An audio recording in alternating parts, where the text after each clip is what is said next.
Glória a Deus, meus irmãos. Quero compartilhar uma palavra de Deus com vocês. Quero que você abra a tua Bíblia em primeiro livro de Samuel, 1 Samuel, capítulo 13, a partir do versículo 18.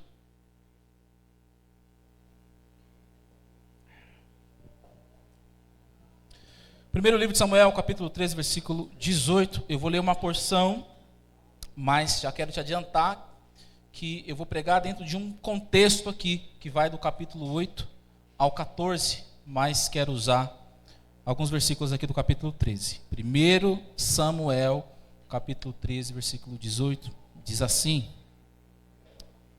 19, desculpa, 1 Samuel 13, 19. Naquela época não havia nem mesmo um ferreiro em toda a terra de Israel, pois os filisteus não queriam que os hebreus fizessem espadas e lanças.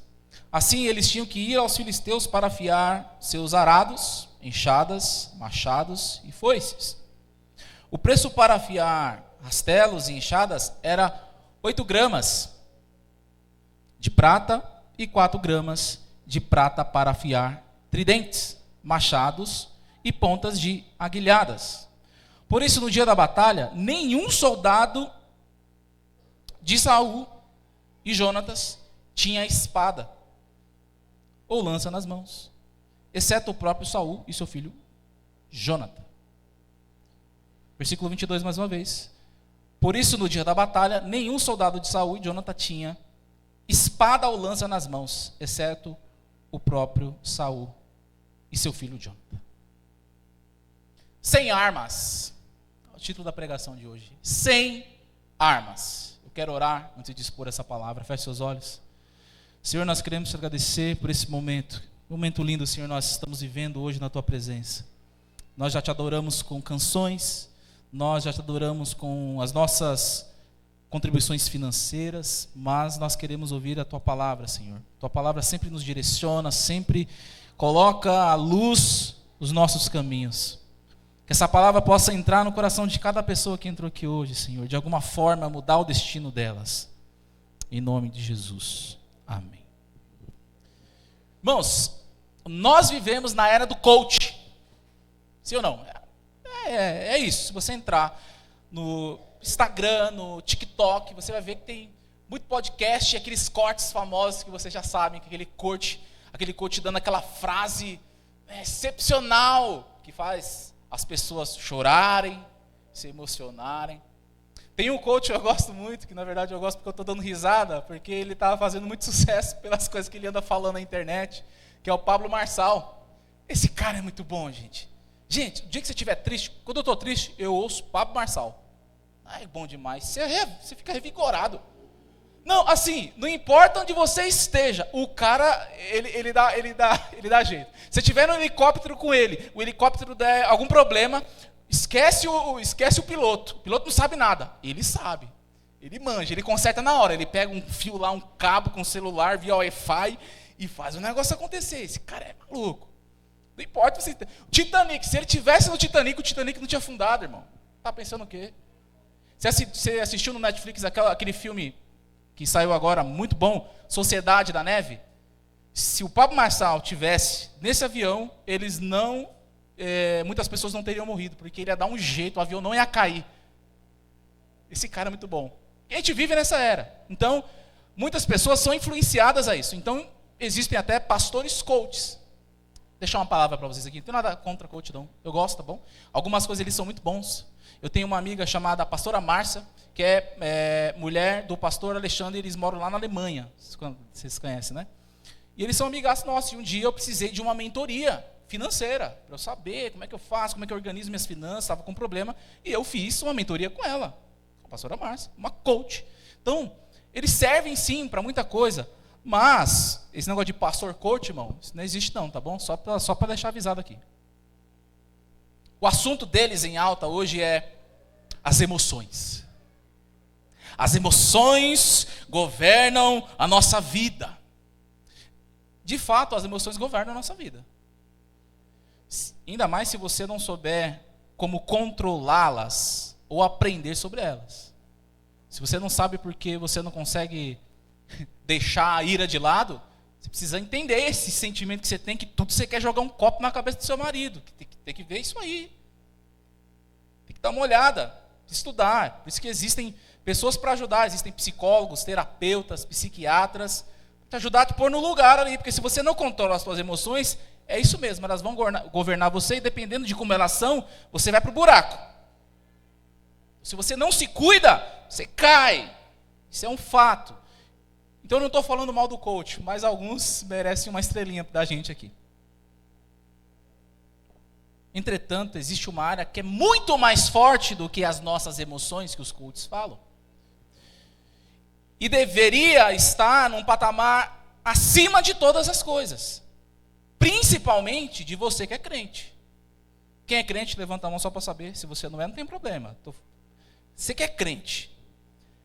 Existe uma área que é muito maior, é mais influente do que as nossas emoções. Concordo que às vezes, irmão, a gente acorda chateado com uma notícia, o Corinthians não ganhou, aí você não quer vir para a igreja, o filho quebrou o teu iPhone 50, aí você fica chateado, quase mata a criança em casa, não vem para a igreja, briga com o marido briga com a esposa, não quer saber de igreja. As emoções estão ali, tá a flor da pele, e isso acaba atrapalhando. Só que existe uma outra área que se estiver acima dessa área, você consegue ter controle. Afinal de contas, o fruto do Espírito, um dos gominhos desse fruto é controle. Controle próprio. Domínio próprio. Se você tem isso, se você é especialista nessa área, as emoções não governam a sua vida. Ninguém governa a sua vida. Mas essa área aqui. E essa área que eu estou falando para vocês é básica. Todo mundo já sabe. É a nossa vida espiritual. Ela deve estar acima da emocional. Porque se você viver de emoções, entre emoções, é fazer. Sabe, se você viver na vida emo aí, só de emoções, você vai cair para um buraco sem fim. E é difícil de voltar quando nós caímos emocionalmente. Mas se você estiver firme e forte espiritualmente, você vai estar blindado. Você tem controle da sua vida. Não é isso que os coaches ensinam? Você tem que ter controle da sua vida. O crente precisa governar a si mesmo, mas a vida espiritual tem que estar aqui em cima. A minha vida com Deus é aqui em cima. Antes das minhas emoções, é a minha vida com Deus. Então, se eu não estou bem, eu vou para o culto. Se eu estou chateado, eu participo do estudo bíblico, porque as minhas emoções não vão controlar meu relacionamento com Deus. Eu não vou para a igreja só quando preciso de dinheiro. Eu não venho no culto só quando preciso de uma oração. Eu não venho no culto só porque meu parente está doente. Eu venho no culto porque eu priorizo a minha vida espiritual com Deus. E é aí que você vê a diferença. E pode fazer uma dicotomia de um crente forte e um crente fraco. O crente forte, ele prioriza a vida com Deus. Deus é prioridade. Então, as emoções não abalam. O crente fraco, por sua vez, ele é até crente em alguns momentos. Quando precisa cantar uma música, ele está cantando uma música aqui, ó. Só que se acontecer alguma coisa na semana, ele repensa se vale a pena ser crente ou não. Ele repensa se vale a pena entrar no grupo lá da leitura bíblica anual que a gente está fazendo ou não. Já desiste, já não quero mais. Que tipo de crente é você? Pensa em você agora aí, que tipo de crente você entrou aqui hoje? Você é um crente que prioriza a sua vida com Deus? Ou você é um crente que vive entre emoções e emoções e emoções? Nós precisamos estar armados espiritualmente.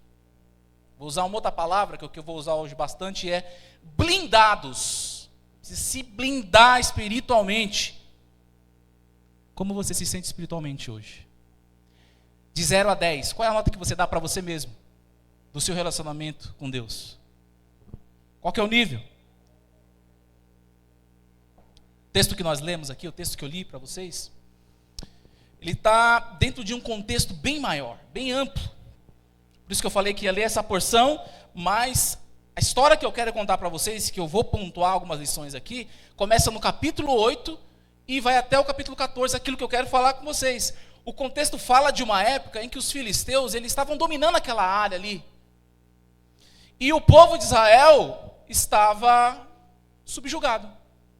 Tanto que, o texto que eu li com vocês, diz que só existiam duas pessoas ali que tinham uma espada, que era o rei e o filho do rei. Os soldados não tinham espada. Se você quisesse afiar a tua espada, afiar alguma coisa, você tinha que ir lá no território dos filisteus. Imagina a vergonha, você tem um povo subjugado, você vai lá, toma uns pitelecos na orelha. Imagina aquela época era povo bárbaro. Para você afiar, você tinha que ir lá no território inimigo e pagar. Então, nesse contexto, o povo de Israel estava sem armas, desarmados.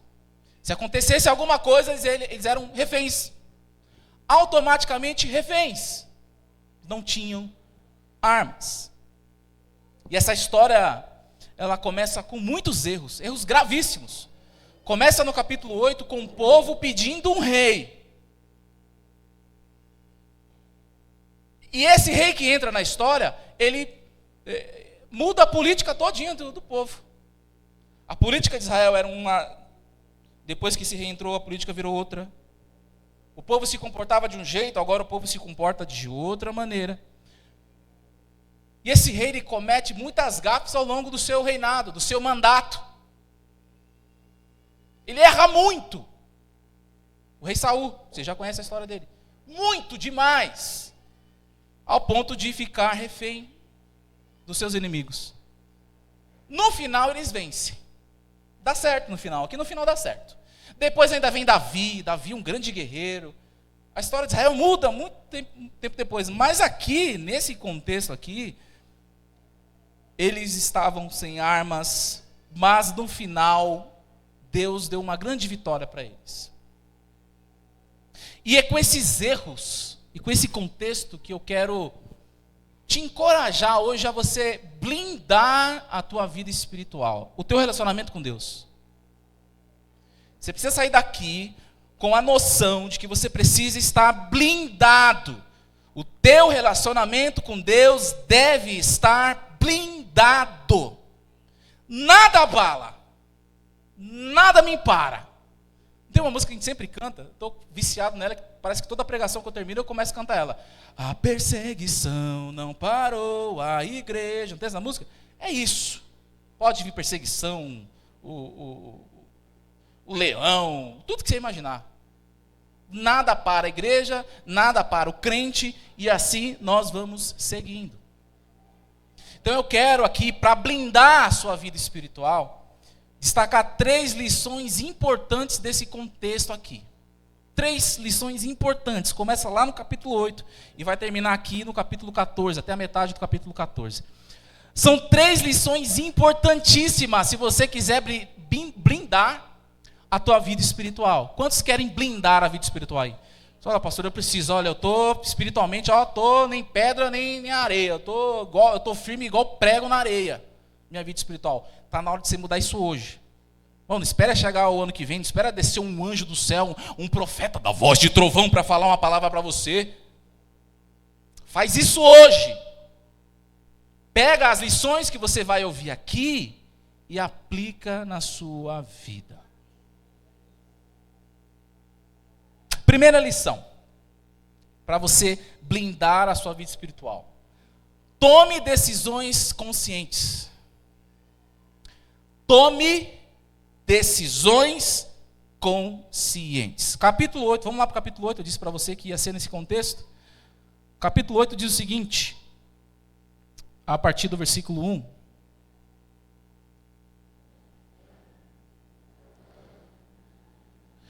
Quando envelheceu, Samuel nomeou seus filhos como líderes de Israel. Seu filho mais velho chamava-se Joel, o segundo Abias. Eles eram líderes em Berseba.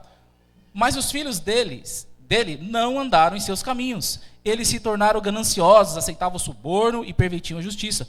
Por isso, todas as autoridades de Israel reuniram-se e foram falar com Samuel em Ramá. E disseram-lhe, tu já está idoso e teus filhos não andam em teus caminhos.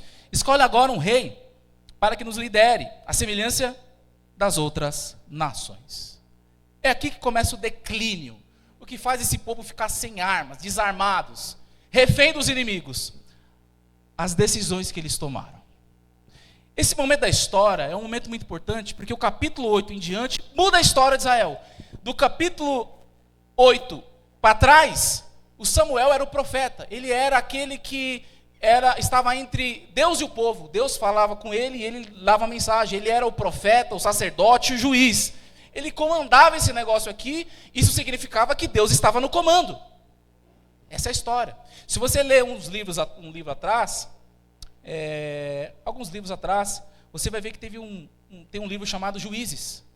Esse tempo de Juízes é aquele momento que Deus levantava um homem ali, ou uma mulher, para libertar Israel, porque o povo pecava e Deus levantava um povo. Então, exatamente era isso, a vida do capítulo 8 para trás. Deus comandava a vida de todo mundo e eles seguiam a ordem do profeta. Deus falava com o profeta e esse povo obedecia o profeta. Eles queriam fazer alguma coisa, o profeta ia lá e consultava a Deus, e Deus dava uma ordem para o profeta vinha para o povo e dizia, vamos fazer assim, e era assim que funcionava. A partir do capítulo 8, isso muda. Porque agora o povo, os líderes, começam a tomar algumas decisões que iam mudar o rumo da história. E essas decisões não foram conscientes. As decisões dos líderes de Israel foram baseadas em uma situação isolada. Eles aproveitaram o momento, irmão. Você imaginar a cabeça daqueles líderes, olha, as nações vizinhas, estão todo mundo com o rei, está bonito, pintaram a parede de preto, colocaram um negócio bonito lá, eu acho que está na hora de a gente mudar esse negócio aqui. Vamos aproveitar que os filhos de Samuel já estão tudo bichado, está todo mundo pecando, não vamos lá falar com o profeta para dar um jeito nos filhos, não. Vamos aproveitar essa situação que está acontecendo aqui para tomarmos o controle. Em uma situação isolada, eles tomaram uma decisão sem olhar o todo, sem olhar a história. O que eles deviam fazer aqui, nesse momento da história? Olha, os filhos de Samuel estão tudo ruim. Suborno, injustiça. Vamos falar com Samuel, para que Samuel ore a Deus, e Deus nos dê uma resposta de como nós iremos lidar com isso. Ou vamos orar a Deus para que Deus levante um líder à altura de guiar o seu povo. O que eles fizeram? Numa situação isolada, decidiram dar um golpe. Isso aqui é um golpe, irmão. Isso aqui é um grande golpe. Eles aproveitaram a situação.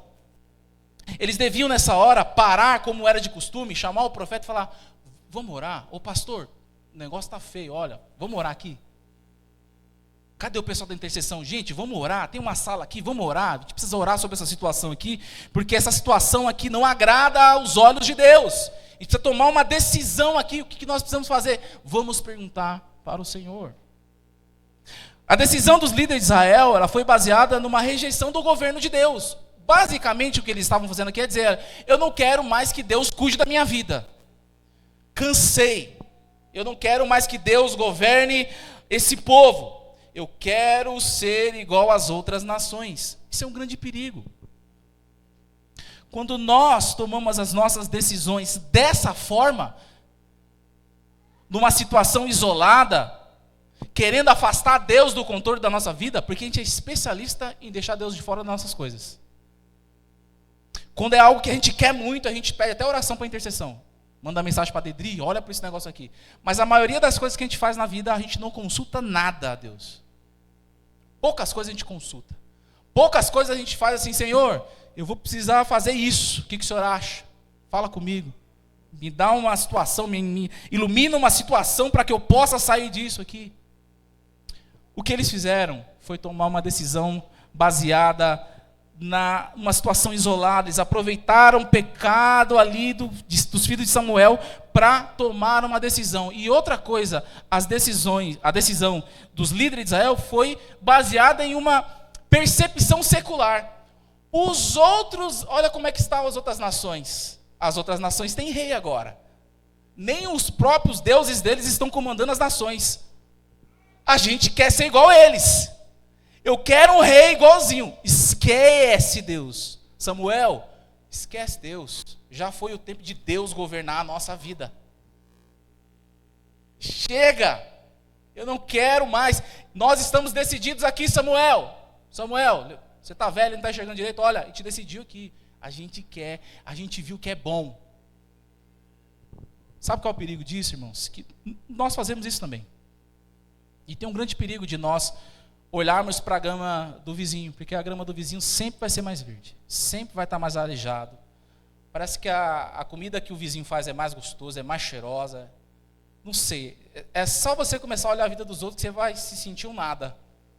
Parece que os outros é sempre melhor que a gente.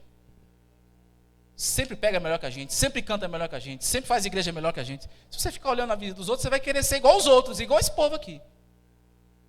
Eles começaram a espiar por cima do muro.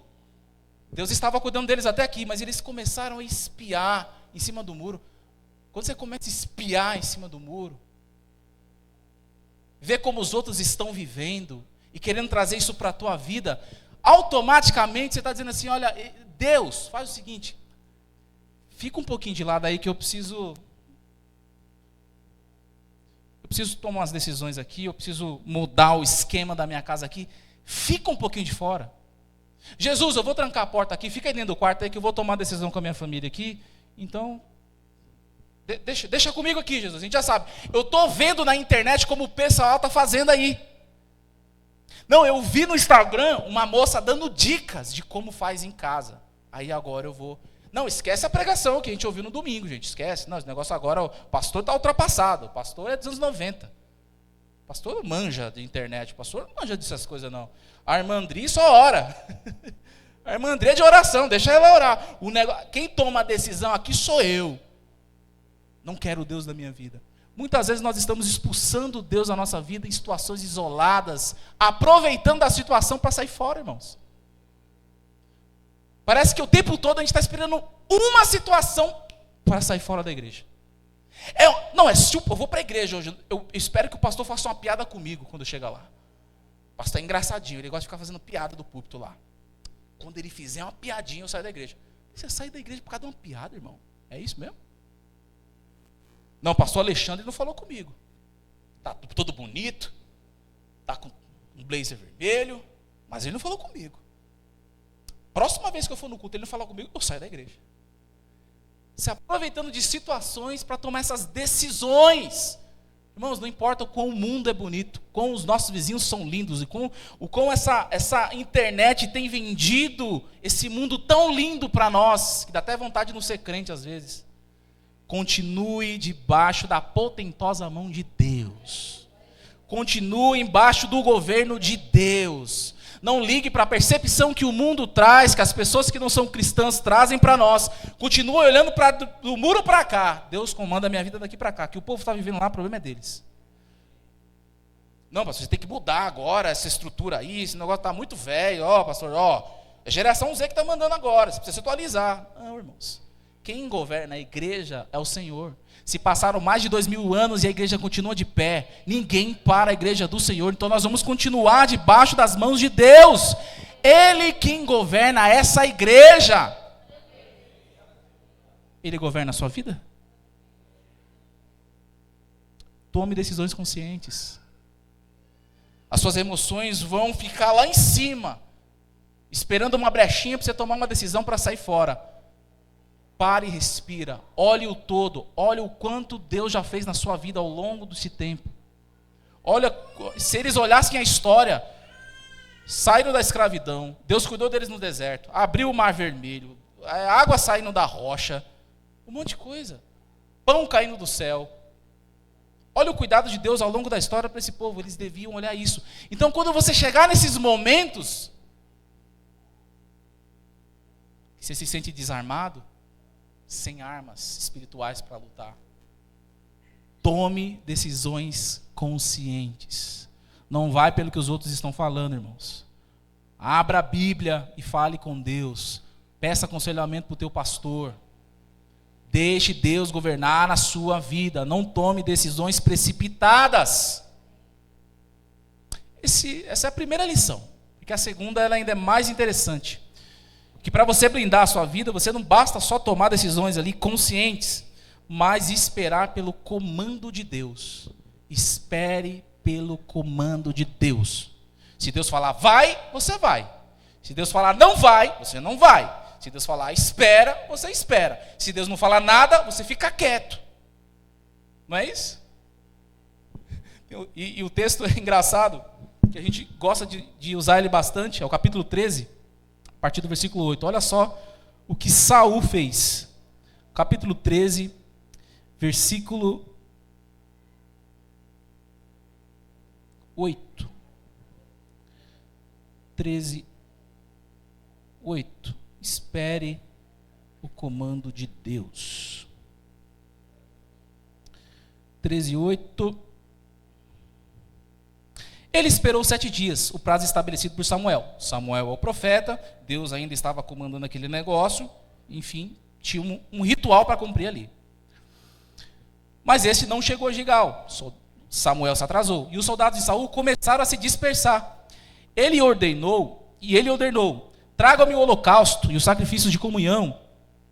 Saul então ofereceu o holocausto. Quando terminou de oferecê-lo, Samuel chegou e Saul foi saudá-lo. Perguntou-lhe Samuel, o que você fez? Saul respondeu, quando vi que os soldados estavam se dispersando e que não tinha chegado o prazo estabelecido, e que os filisteus estavam reunindo em Micmas, pensei, agora os filisteus me atacarão em Gigal e eu não busquei o Senhor, por isso senti-me obrigado a oferecer o holocausto. Disse Samuel, você agiu como um tolo, desobedecendo ao mandamento que o Senhor, seu Deus, deu a você. Se tivesse obedecido, ele teria estabelecido para sempre o seu reinado sobre Israel. Mas agora o seu reinado não permanecerá. O Senhor procurou um homem segundo o seu coração e o designou líder do seu povo, pois você não obedeceu ao mandamento do Senhor. Espere o comando de Deus. Olha só o que aconteceu com Saul. Depois daquela decisão do povo, Saul foi escolhido como rei. Simplesmente foi isso que aconteceu. Deus ainda falou, olha, Samuel, avisa lá para o povo, eles querem um rei? Tá bom, mas o rei vai ter tanto direito. Eles vão ser escravos. O povo falou, não queremos saber, nós queremos um rei. Deus deu, esse Samuel está aqui. Ele está em determinada ocasião para uma batalha. Aguardando ali uma batalha. Só que tem um ritual para fazer. Tinha uma regrinha. Antes de nós atacarmos, nós vamos fazer um sacrifício aqui. Nós vamos adorar a Deus. É como se nós fôssemos fazer um evangelismo aqui, só para um paralelo. E a gente fala assim, não, vamos lá na igreja, vamos nos encontrar na igreja, vamos fazer uma oração antes, para depois a gente vai fazer uma oração antes. Isso não acontece, o pessoal vai cada um para um lado, dá tudo errado, parece uns demônios lá no meio do caminho, o pessoal não consegue expulsar, sai correndo, liga para o pastor, como se tivesse isso. O que aconteceu é que Saul estava apressado demais. Eu acho que quando a gente está numa posição de liderança, a gente acha que tem alguma autoridade, né, superior. Provavelmente Saul pensou, sou rei, Samuel está demorando, deixa eu fazer alguma coisa. Irmãos, a pressa até antecipa as coisas, mas nos priva das bênçãos de Deus. Você pode até ser um apressadinho, você pode até correr na frente, você pode até antecipar, não, eu consegui tudo aqui, meu Deus do céu, mas nos priva das bênçãos de Deus, porque o caso de Saul aqui foi terrível.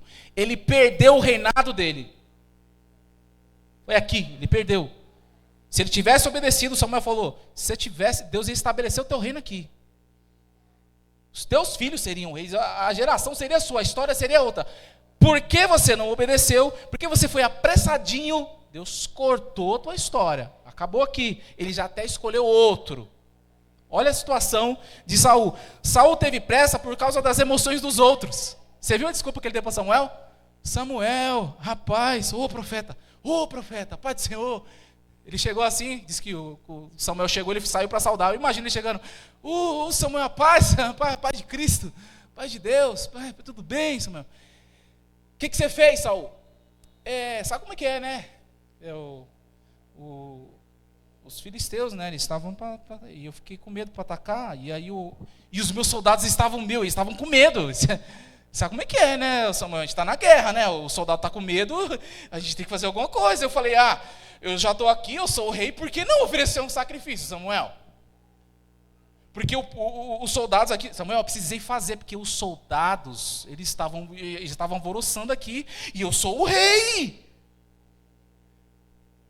A pressa baseada nas emoções dos outros. Irmão, toma cuidado. Se você tomar decisões, se você antecipar, ter pressa só porque os outros estão sentindo alguma coisa, ou porque você sentiu que os outros estão emocionados demais, ou estão preocupados. Não, pastor, eu tive que fazer isso, pastor. Eu troquei a mesa da igreja, pastor. Eu mandei uma mensagem no teu WhatsApp, pastor, o senhor não respondeu. O que eu fiz? Eu vim para a igreja e troquei a mesa de som. Quando nós fazemos isso, quando nós não esperamos o comando de Deus e nós entramos nas emoções das pessoas, a gente paga o pato depois, irmão. Toma cuidado. Respira um pouco. Recebeu a notícia? Respira, espera um pouquinho, 1 hora, 2. Espera até o dia seguinte, irmão. Hoje eu estou fazendo isso agora. Eu espero até o dia seguinte para tomar uma decisão. Eu espero, depois, primeiro eu vou orar. Deus, o que eu faço com esse negócio aqui? Tomo uma decisão, compartilho com os líderes da igreja, compartilho com alguém mais próximo e tomo uma decisão. Você não pode basear a tua vida na mesma... Não, pastor, eu fiz porque o meu filho... Eu só vim para a igreja, eu só não vim para a igreja porque o meu filho estava chateado. Quantos anos tem seu filho? 7. Desculpa, né, irmãos? Perdão, né? Não dá, né? Baseado nas emoções dos outros. Olha, pastor, eu estava decidido em 2024 servir a Deus. Aí a minha mãe ficou meio chateada comigo, porque eu estou sem trabalho, vai fazer 6 meses. E aí, porque ela está assim comigo, não quero mais nada na vida, não quero mais saber de nada na minha vida. Saul teve pressa por conta das emoções dos outros. A pressa nos coloca em uma posição que não é nossa. Toma cuidado, irmão, de ser apressadinho. A pressa ilude, irmão. Toma cuidado com a pressa. Fica quietinho no teu lugar. Espere o comando de Deus. Deus não falou nada, fique quieto. Fica sentado, do jeito que você está aí, irmão. Deus não falou nada para mim, mas aí você fica aí sentado aí. Mas tem muita gente que acha que está no chamado. Vem cá e coloca a mão na cabeça do outro. E coloca... Olha, essa frase aqui me mata. Eu senti de Deus. Não tem nada... A gente sente de Deus, mas essa frase, ela me deixa nervoso às vezes. Porque o sentir de Deus, às vezes é você que está sentindo, irmão. Você fica muito emocionado no culto, aí você sente que você acha que Deus falou com você. E eu já ouvi isso num culto. Pastor, eu acho que Deus falou comigo. Se você acha, então nem faz. Nem faz. Você acha que Deus falou com você? Não faz. Espere o comando de Deus. Irmão, sabe por que tem muita gente doente na igreja? Porque não espera o comando de Deus, é muito apressado. Calma! Coloca o teu pé, cria a raiz no lugar, meu irmão. Que igreja que você é? Cria raiz na tua igreja lá, fica firme, mas o pastor não me nota, os irmãos não me vê. O que tem a ver com os outros te ver? Não é Deus que está te vendo? Não é o Senhor que cuida de você? Não é Ele quem abre as portas? Fica quietinho lá no seu lugar e Deus vai te exaltar na hora certa. Espere pelo comando de Deus, porque a pressa remove os planos de Deus da nossa vida. Acabou o reinado de Saul, depois daí foi só ladeira abaixo.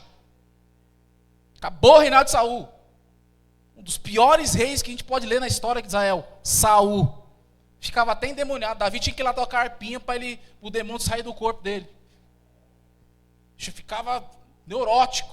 Tinha que tocar uma arpinha para ele. Acabou. Tão neurótico que ele perseguiu Davi o tempo todo, até a sua morte.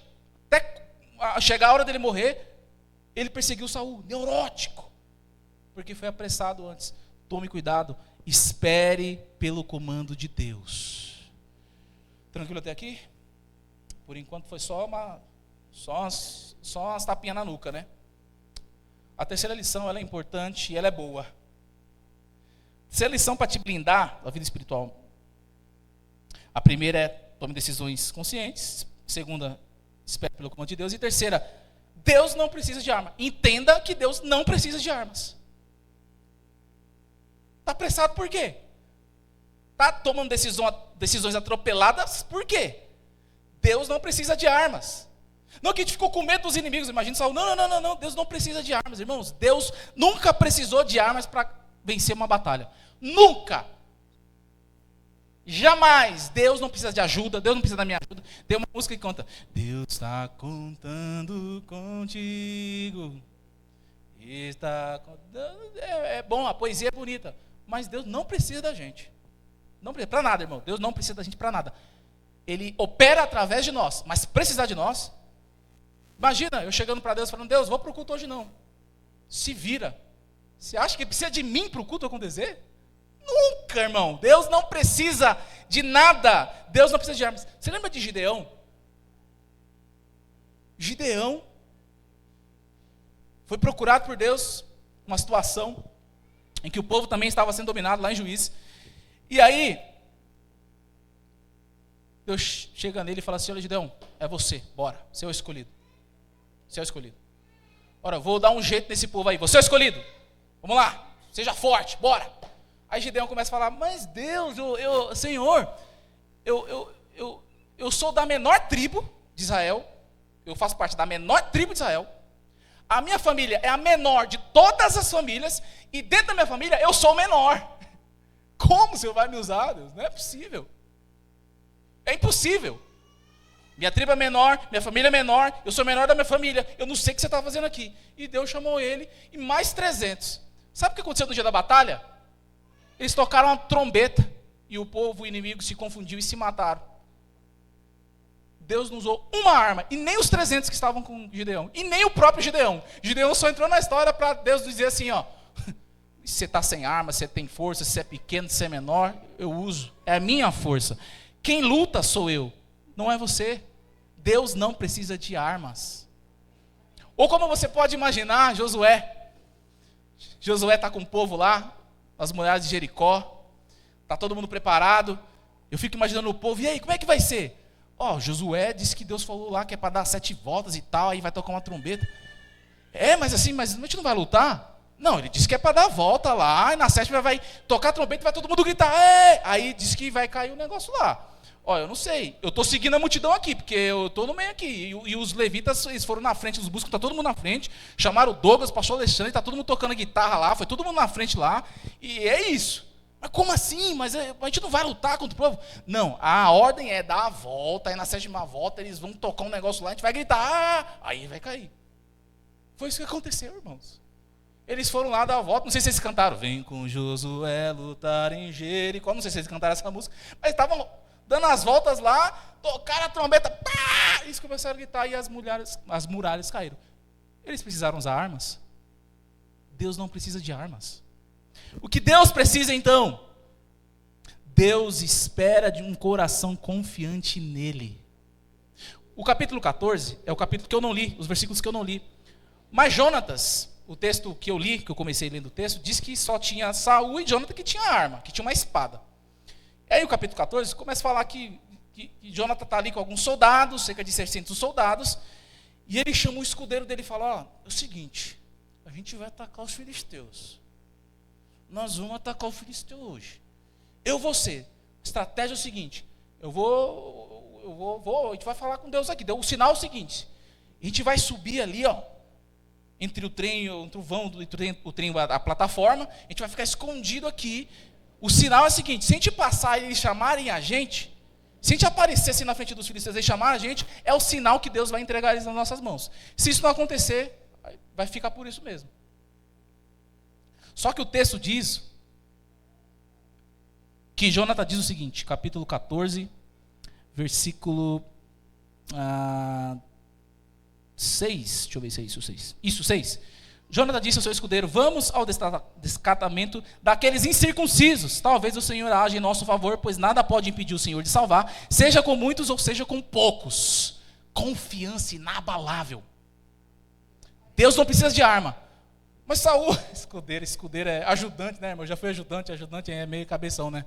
Eu já fui ajudante, irmão, de pedreiro. Eu sei como é que é cabeção, ajudante é cabeção. Mas só o senhor tem a espada aí, senhor Jonatas? Só o senhor tem a espada aí? Eu sou seu escudeiro, eu vim aqui para te defender, mas a gente não tem armas. Só que Jonatas não estava preocupado com as armas do povo inimigo, mas que nada pode impedir o Senhor de salvar, seja com muitos ou com poucos. Deus não precisa de armas. O que Deus precisa de você hoje? Uma fé inabalável. Estou sem armas. Irmãos, tem dias que a gente vai estar desarmado mesmo. Sem força, sem ânimo. Senhor, olha pastor, de semana está difícil. Eu até ouço a palavra lá, eu faço leitura bíblica, eu estou aqui com Deus, mas essa semana está difícil. Eu estou desarmado espiritualmente, estou sem armas. Deus não precisa das nossas armas para nos colocar de pé. Deus não precisa de nada, não precisa do nosso dinheiro, não precisa de nada. Só espera uma fé confiante nele, uma fé inabalável. Uma fé semelhante à de Abraão, que pegou o filho, estava pronto para dar no pescoço do filho, para oferecer Isaac em sacrifício. Ele foi até o último segundo. Se Jesus não aparece, se Deus não aparece ali, ele ia cumprir a ordem de Deus, de sacrificar o próprio filho. Mas ele disse para Isaac, antes que o cordeiro Deus proverá. O sacrifício Deus vai mandar, não sei, Isaac, como é que vai ser o negócio, mas Deus vai dar um jeito nisso aí. Isso é uma confiança, é uma fé inabalável. Não importa o quão desarmado eu sou ou estou, Deus não precisa de armas. O resultado disso aqui, irmãos, é que deu certo a estratégia de Jonatas e eles venceram. Só ele e o escudeiro. 2 homens. Depois disso daqui, foi o efeito cascata de vitória. Mas precisou, irmãos, tem horas que a gente precisa dar um de doido, sabe? A fé tem dessas, às vezes você tá um de maluco. Sabe? Você cresce e fala, não, Deus está nesse negócio aí, vou entrar. Eu vou, sabe? Irmãos, é sério, eu estou falando sério. Tem horas que a gente precisa chacoalhar na cadeira e falar, não, peraí, esse negócio... Deus é poderoso, vamos nesse negócio aí. Vai dar certo. Tem que fazer igual o Caleb falou lá em Números capítulo 13. É certo que nós venceremos. A terra é nossa, vamos. Tem hora que precisa chacoalhar na cadeira assim, levantar e crer mais que Deus pode fazer, mesmo nós, quando nós estamos desarmados. Deus não precisa de armas.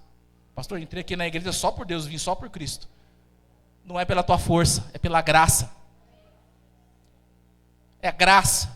Você não merece, mas Deus te dá. Você vem desarmado e Deus fala, eu venço isso. Olhe para o meu filho, olhe para Cristo.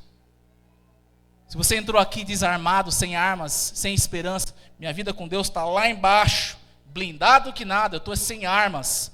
Saiba que Deus não precisa de armas, basta você olhar para Cristo. Se você olhar para Jesus, você será salvo. Mas além disso, Deus pode vencer qualquer batalha na sua vida sem usar uma arma. Pastor, mas eu estou desempregado. Deus não precisa de carteira assinada para fazer o milagre. Está entendendo? Pegou? Pastor, a minha família sabe como é que é? Meu pai bebe da 1h51, ele é delivery. Ele bebe no bar e o povo vai levar em casa. Deus não precisa de um homem são para fazer um milagre em casa. Eu conheço um pastor que foi meu pastor, o pastor Jair, que se converteu bêbado dentro da igreja. Deus não precisa de armas, não precisa do teu esforço. Olhe para Cristo, somente creia. Se você olhar para Jesus, você vai entender que você não precisa fazer nada.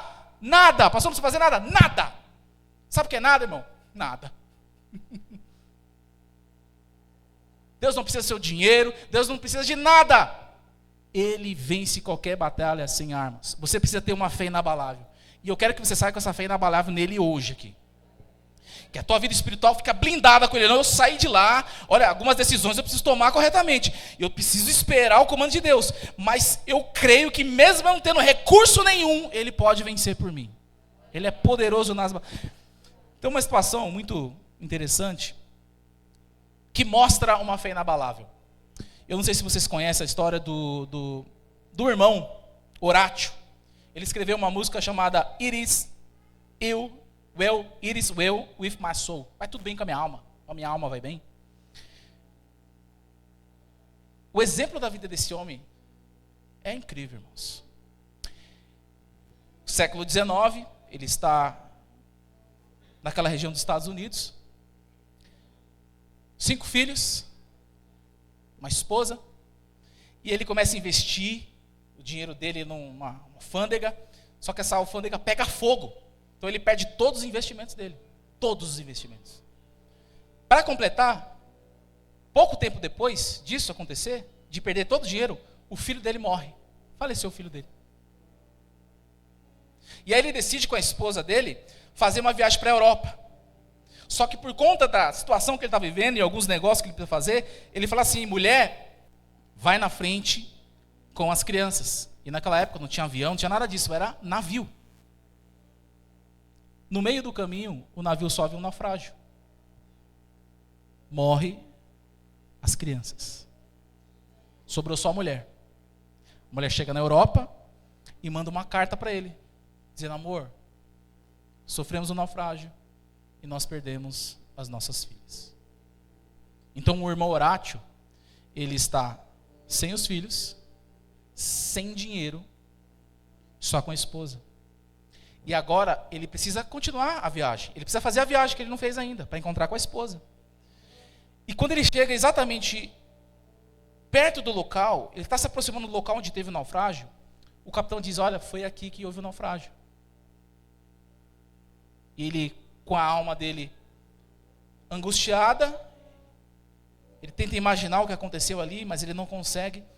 E aí ele compõe uma das músicas mais, eu considero essas músicas mais lindas. Tem no Inário Cristão, no Cantor Cristão, no sei o que lá cristão que você tiver aí, essa música existe lá.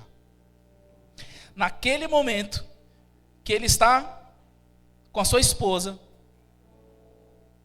passando pelo mesmo local onde as filhas dele morreram, as filhas morreram, ele senta e compõe uma música. Essa música mostra o quão inabalável era a fé desse homem. Ele passou por tudo isso. E quando chegou no lugar onde lembrava o luto dele, ele cantou uma música que eu quero que ela inspire a sua vida hoje. Para que você saia daqui com a tua fé lá em cima. Inabalável.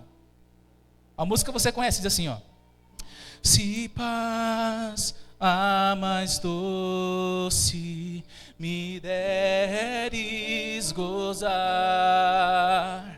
se dor a mais forte sofrer,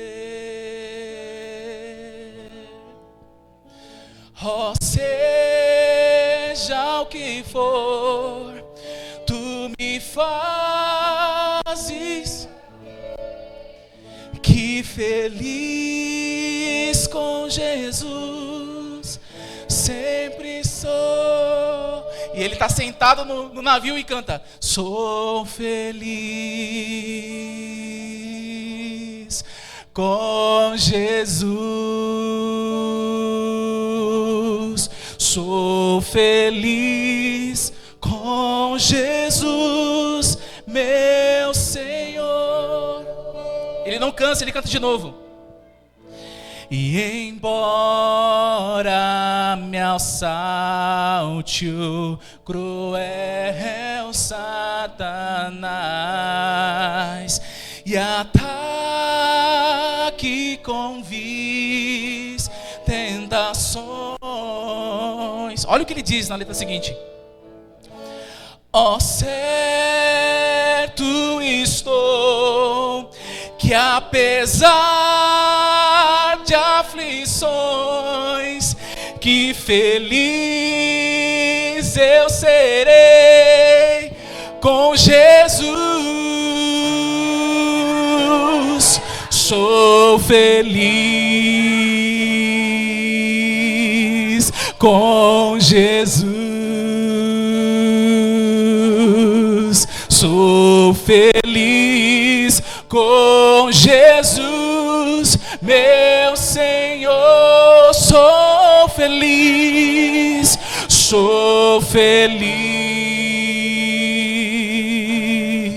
com Jesus. Sou feliz com Jesus, meu Senhor.